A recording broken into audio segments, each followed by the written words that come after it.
नमस्कार साथियों। अब जुड़ जाओ भाई, सारे लोग फटाफट फटाफट जुड़ जाओ। मैं अपनी बात को प्रारंभ करूं। सारे भाई जुड़ जाओ, फटाफट जुड़ जाओ भाई, फटाफट जुड़ जाओ, टाइम मत खराब करो। जैसा कि आप सभी को पता ही है, राजस्थान प्रदेश में राजस्थान की सरकार ने, तानाशाह सरकार ने छात्र संघ चुनाव नहीं करवाने का फैसला लिया है। एक हमारे जैसे कार्यकर्ता ने कोर्ट में याचिका लगाई, उसको भी डरा धमका के खारिज करवा दिया। मित्रों, छात्र क्रांति का ये काला दौर चल रहा है और हम सारे लोग हाथ पे हाथ धर बैठे हैं और शांति से सो रहे हैं, घर पे अपने अपने घरों में सो रहे हैं। बहुत से साथियों ने लिंग दो कमेटी की पालना करते हुए कई पैसे भी खर्च कर दिए और जो लोग तपस्या कर रहे थे, कड़ी मेहनत कर रहे थे, जो गरीब मजदूर किसान, आर्थिक रूप से कमजोर वर्ग का, पिछड़े वर्ग का, कमजोर वर्ग के जो व्यक्ति थे, जो बेचारे ये सेवा करने का एक रास्ता निकाल रहे थे कि हम लोग इस रास्ते से जाकर लोगों की सेवा करेंगे, लेकिन राजस्थान प्रदेश की ये बदमाश सरकारें, चाहे कांग्रेस की हो चाहे भाजपा की हो, दोनों ही सरकारों ने, आप देखो, पहले भाजपा की सरकार ने बंद किए, फिर ये लिंग दो जैसी कमेटी आई, फिर अब कांग्रेस की सरकार ने बंद कर दिए। इनको पता है कि इनको पता है ये निश्चित रूप से कि अब युवा जाग चुका है, अब युवा तुम्हारे चुंगल में नहीं आएगा। मित्रों, तो मैं आप तमाम साथियों के माध्यम से कहना चाहता हूं, उन सभी भाइयों को या जो लोग जुड़े हुए हैं वो सारे भाई एक चीज ध्यान से सुने कि इस बात को उन तमाम साथियों तक पहुंचाओ जो छात्र संघ चुनाव की तैयारी कर रहे थे, चाहे वो हमारे भाई हो चाहे हमारी बहन हो, कोई भी हो, उन सब तक ये बात पहुंचाओ कि हम सबको ऐसे गोडे नीचे पटक के सरेंडर करने से कोई मतलब नहीं है। जब अपने मान सम्मान स्वाभिमान पे उसूलों पे आंच आए तो लड़ना पड़ेगा भाइयों, अपन सबको मिलकर के लड़ना पड़ेगा। और यदि हम खुद के लिए नहीं लड़ सके तो क्या खाक दूसरों के लिए लड़ोगे? अपनी गिरेबान में झांक के देखना, पता लगेगा कि क्या होता है। ये एकमात्र आपका भाई था जो राजस्थान प्रदेश में, मुझे थोड़ी सी सूचना लगती है कि चुनाव में धांधली हो सकती है। 10 अगस्त को मैंने सबसे पहले भूख हड़ताल कर दी थी राजस्थान यूनिवर्सिटी के गेट पे। सारी मीडिया वाले बोले पागल हो गए, इतने दिन पहले ही बोले, उसको क्या पता। लेकिन मुझे तो पता है ना इन सरकारों के क्या कितना दिमाग खराब हो रखा है। पहले बीजेपी का दिमाग खराब हुआ, अब कांग्रेस सरकार का दिमाग खराब हो गया। देखिए ना, उठा करके चुनाव को बंद कर दिया। भाइयों, अब अगर अपन लोग बैठे रह गए ना तो अपनी कहानी खत्म हो जाएगी, कोई संभालने वाला नहीं है, अगर धनी दौर नहीं है। और तुम लोगों को मेरी तकलीफ है ना कि तो खुद चुनाव लड़ने के लिए कर रहा है, तो सबसे पहले तो मैं यही प्रण ले लेता हूं कि मुझे तो चुनाव नहीं लड़ना, राजस्थान यूनिवर्सिटी से चुनाव नहीं लड़ूंगा। अब ये मैं सरेआम घोषणा करता हूं आप सब लोगों के बीच में। और बोलो, कल परसों 2-3 भाइयों के फोन आए, बोले बुधोली जी आप तो यार खुद चुनाव नहीं लड़ पाए ना, इसलिए तुम्हारी तकलीफ हो रही है, इसलिए तुम उछल कूद कर रहे हो। अरे भाई, मुझे मेरे फिक्र नहीं है, लेकिन मैं तो एक बार पूर्व अध्यक्ष हो चुका, मुझे तो कोई बात नहीं। यहां अध्यक्ष बनूंगा तो भी पूर्व अध्यक्ष बनूंगा, मुझे कोई फिक्र नहीं है। लेकिन वो तमाम साथी, जो तमाम भाई बहन जो ग्रामीण परिवेश से आते हैं, जो इस प्लेटफॉर्म पे जाने का जो प्रयत्न कर रहे हैं, उन लोगों का क्या होगा, किसी ने सोचा है? तब बोले नहीं नहीं, आप तो खुद के लिए कर रहे हो। तो मैंने कह दिया था कि मैं सबके सामने करूंगा जो भी कहूंगा। तो मैं तो सबके सामने कह रहा हूं कि मुझे चुनाव नहीं लड़ना राजस्थान यूनिवर्सिटी से। अगर इस बार चुनाव हो भी गए तो मैं नहीं लड़ूंगा, ये मैं आप सबको विश्वास दिलाता हूं, आश्वास दिलाता हूं, शपथ लेता हूं मैं इस बात की होगी हमने लाख कोशिश की होगी, हमने लाख सेवाएं। हमारा यही उद्देश्य नहीं था कि हम चुनाव लड़ें। हमारा उद्देश्य, हमारा तो मिशन ही व्यवस्था परिवर्तन का था। आरएलपी के सुप्रीमो हनुमान बेनीवाल जी का जो उद्देश्य है, जो सपने हैं कि व्यवस्था परिवर्तन कैसे हो प्रदेश में, तो हमने भी एक सपना देखा कि कैसे छात्र राजनीति में एक व्यवस्था परिवर्तन की चिंगारी आई।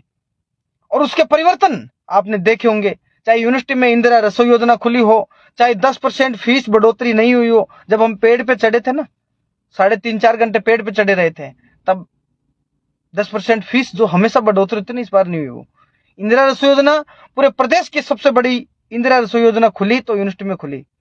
और यदि तानाशाह यूनिवर्सिटी के पूर्व अध्यक्षों में अगर कोई तानाशाह निकला, उनके खिलाफ उनके गिरबान में झांकने के लिए उनको किसी ने मजबूर किया, तो हमने किया कि भाइयों, हजारों लोगों ने आपके ऊपर विश्वास किया, आपको वोट दिया है, तन मन धन से लोग आपके साथ लगे हैं, आपसे अपेक्षा करता है ये युवा, आपने क्या किया? तो उन्होंने जोड़ी उल्टी कर दी, बोले हमने तो कुछ नहीं किया, करने का मन ही नहीं, विधानसभा में जाके करेंगे। अरे तुम्हें जहां मौका मिला वहीं तुम नहीं कर सके, तो विधानसभा और लोकसभा में जाके क्या कर दोगे भाई? एक दिन बच्चों के बीच में नहीं किया, तो ये आवाज भी किसने उठाई? तुम्हारे भाई ने उठाई। और भी नेता बहुत हैं, डरते हैं सारे के सारे, मार नहीं दे, पीट नहीं दे, ये है बदमाश है, गुंडे, कुछ नहीं। हमें मतलब है व्यवस्था परिवर्तन करवाने, सिर्फ व्यवस्था परिवर्तन होनी चाहिए। आज भी मैं इस चीज पर अडिग हूं, लेकिन कुछ लोगों को तकलीफ है कि बुधौल इसलिए लड़ रहा है कि वो चुनाव लड़ेगा, तो मैं तो कह देता हूं कि मुझे चुनाव नहीं लड़ना। बाकी जो हमारे साथ जो हुआ है वो तो हमें पता ही है। पिछले 10 दिन में 2 बार 51 के लिए 151 में हमारी गिरफ्तारी हो गई। पानी की टंकी पर चढ़े, किसके लिए? आप तमाम भाइयों के लिए। अपने प्राणों को हथेली में लेकर के चढ़ गए उस टंकी के ऊपर, 100 मीटर ऊपर, जहां से नीचे देखते हैं ना तो चक्कर आते हैं भाइयों। किसके लिए? आप तमाम लोगों के लिए। यूनिवर्सिटी में जब सड़क जो निर्माण हो रहा था, घटिया काम हुआ, तो उसका आवाज किसने? हमने उठाई। कुलपति हो चाहे तमाम लोगों को किसने तलब करवाया? हमने किया।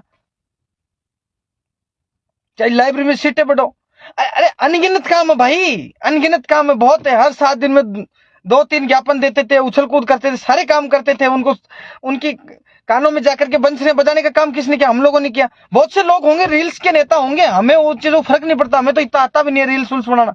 अब मैं आप लोगों से इतना ही कहना चाहता हूं, मेरे प्यारे भाइयों, मेरे लाडले साथियों, अगर हम ये छात्र संघ का चुनाव करवाने में कामयाब नहीं रहते हैं इस बार, तो चुनाव बंद हो जाएगा।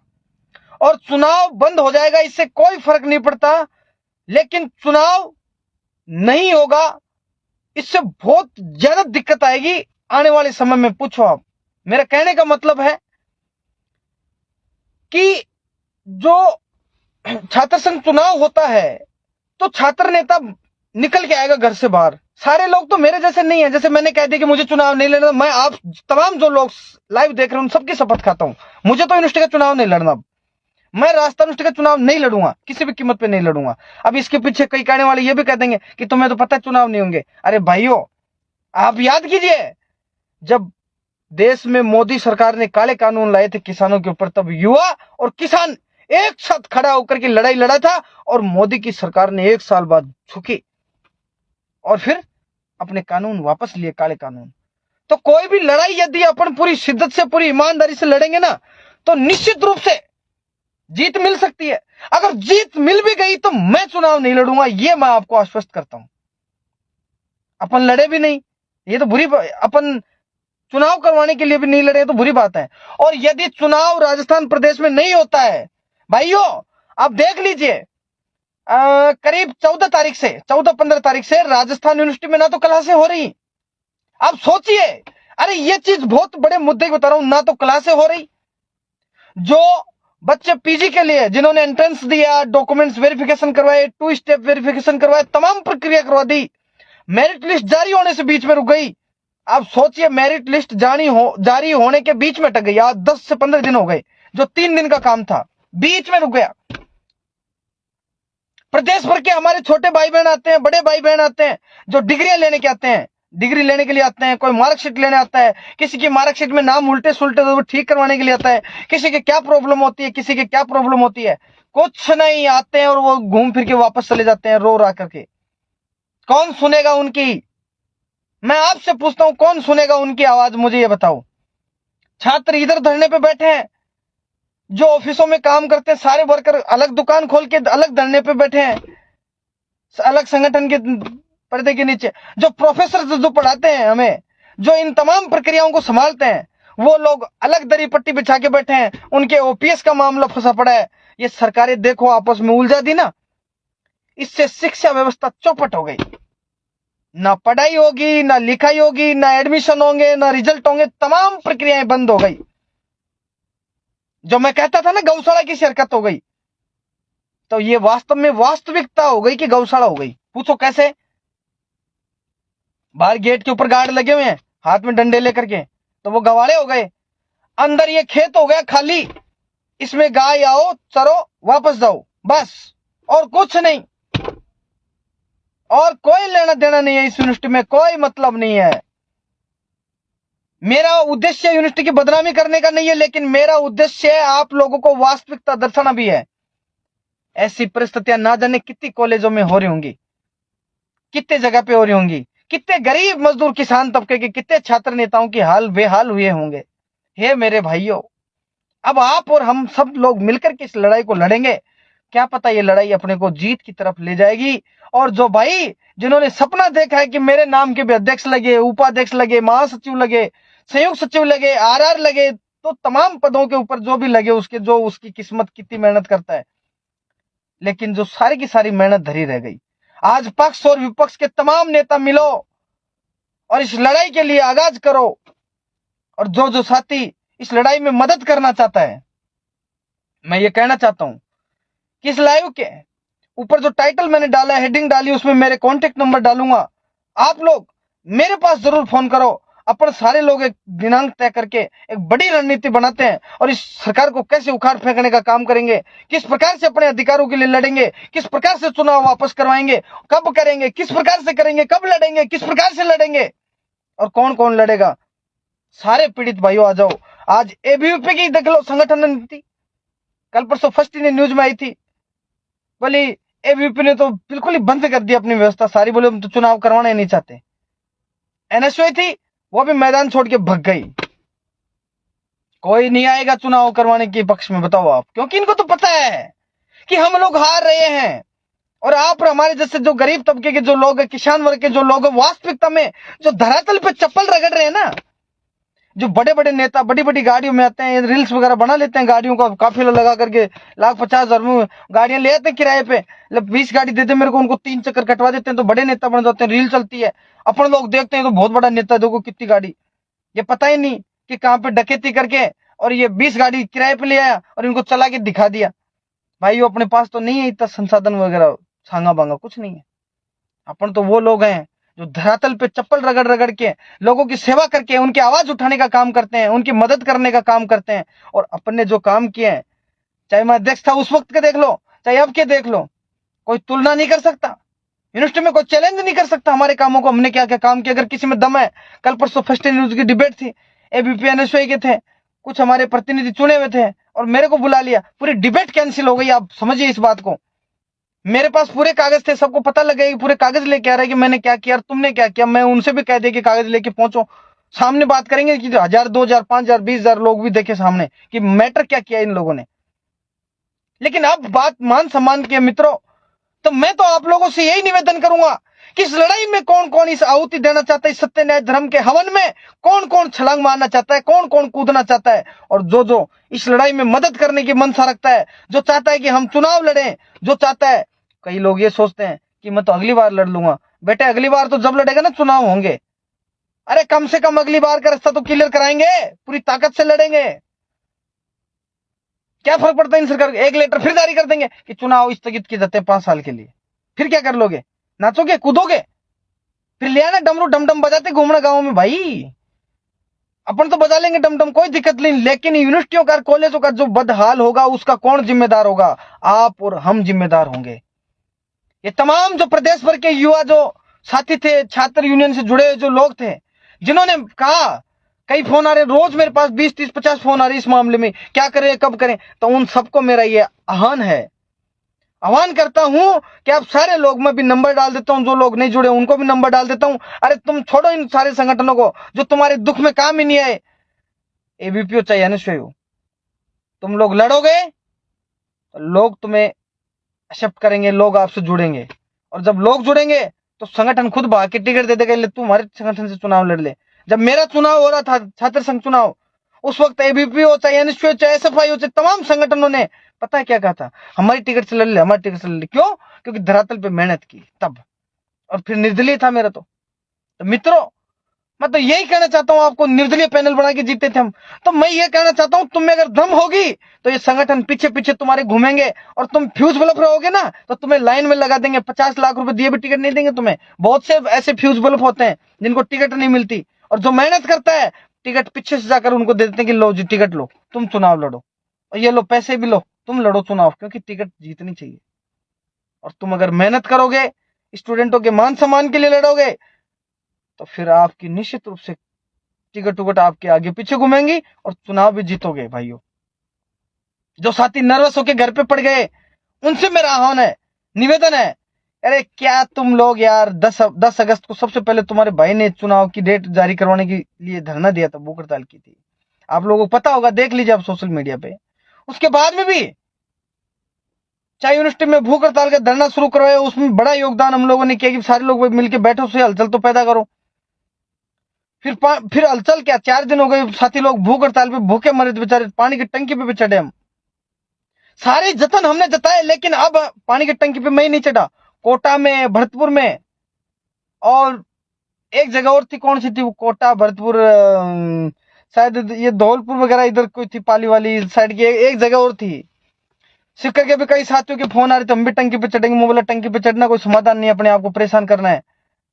अब तो आर पार की लड़ाई लड़नी है। टंकियों पे चढ़ने से समाधान नहीं होगा, ट्रेनों के आगे पड़ने से समाधान नहीं होगा, बसों के आगे पड़ने से समाधान नहीं होगा। अब तो बड़ा आगाज करना पड़ेगा। और उसके लिए साथियों आप सबसे निवेदन है कि सारे लोग, अगर आप चाहते हो ना, कुछ नहीं, आप लोग मदद नहीं करोगे, साथ नहीं, हाथ में हाथ डाल के अपन लड़ाई लड़ेंगे, जीतेंगे 100%। जब अंग्रेजों को भारत के युवा, बुजुर्ग, नौजवान, माताएं बहनें सारे मिलकर अंग्रेजों को घर भगा दिया, इंग्लैंड में भारत खाली करवा दिया। सोचो आप, बड़े बड़े मुगल जो शासक आए थे उनको भगा दिए, तुगलक आए थे उनको भगा दिए, इन तमाम को जब भारत देश से भगा दिए, मोदी के सरकार के काले कारनामे वापस उल्टे दे दिए, उनको काले कानून वापस दे दिए, तो क्या छात्र संघ चुनाव नहीं करवा सकते?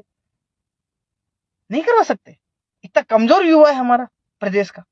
नहीं, क्रांति लाएंगे, बैठेंगे नहीं चुप हम बिल्कुल भी, कोई ताकत नहीं रोक सकती।